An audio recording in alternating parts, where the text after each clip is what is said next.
नमस्कार दोस्तों। वैसे पाब्लो एस्कोबार के बारे में आप लोगों ने कभी न कभी तो सुना जरूर होगा। आइए इसी के बारे में आज चर्चा करते हैं। पाब्लो एस्कोबार का जन्म 1 दिसंबर 1949 को कोलंबिया में हुआ था। पाब्लो एस्कोबार के पिता पेशे से एक किसान थे और उसकी माता एक शिक्षिका थी।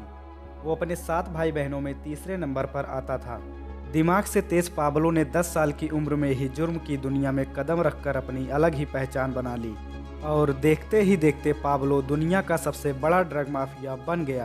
पाब्लो एस्कोबार का पूरा नाम पाब्लो एमेलियो एस्कोबार गवेरिया था। यह पूरी दुनिया में किंग ऑफ कोकेन के नाम से जाना जाता था।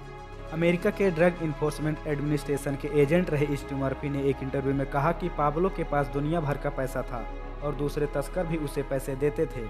इतना ही नहीं, पाब्लो को मारने के लिए दुश्मनों ने 16 अरब रुपए खर्च कर दिए, लेकिन फिर भी नाकाम ही रहे।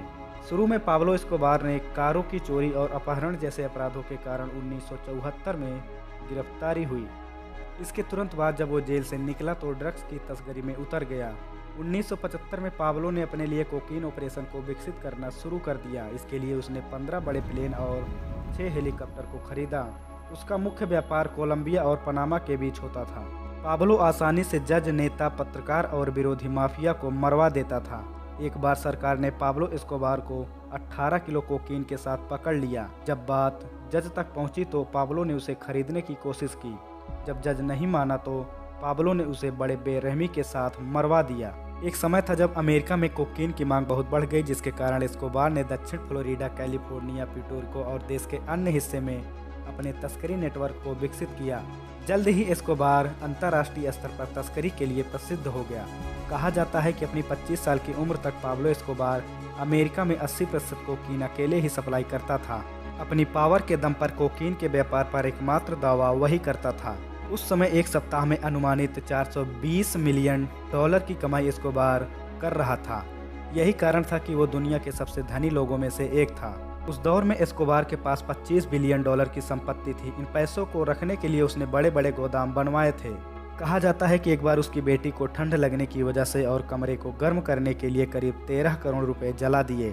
इससे भी ज़्यादा आश्चर्य की बात तो यह है कि उसके करोड़ों रुपए चूहे खा जाते थे। एस्कोबार अपनी आलीशान जिंदगी के लिए भी जाना जाता है। उसकी भव्य जीवन शैली में निजी विमान और आलीशान घर तथा लग्जरी गाड़ियाँ थी।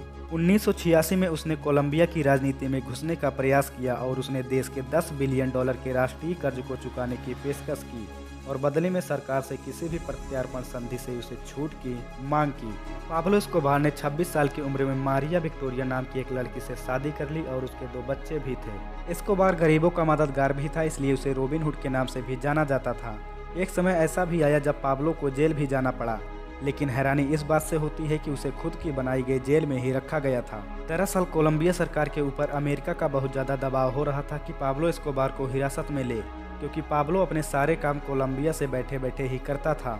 असल में सरकार उसे हमेशा पकड़ने की कोशिश में लगी रहती थी। ऐसे में पाब्लो को अपना स्थान बदलना पड़ता था, जिससे वो परेशान हो चुका था। इस कारण पाब्लो ने सरकार के सामने प्रस्ताव रखा कि वो तभी सरेंडर करेगा जब उसे अपने द्वारा बनवाई गई जेल में ही रखा जाएगा। पाब्लो के इस प्रस्ताव को सरकार ने मान लिया। इसी के साथ उसने अपने लिए ला कैथेड्रल नाम की जेल बनवाई।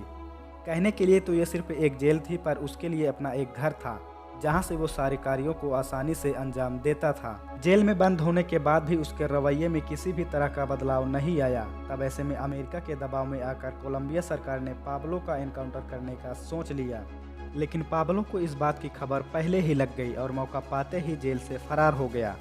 कोलंबिया सरकार ने पाब्लो को पकड़ने के लिए एक टीम बनाई और उसे ढूंढने में लगा दी। अंततः उसके जन्मदिन के दूसरे ही दिन यानी 2 दिसंबर 1993 को पकड़ लिया गया और उसका एनकाउंटर कर दिया गया।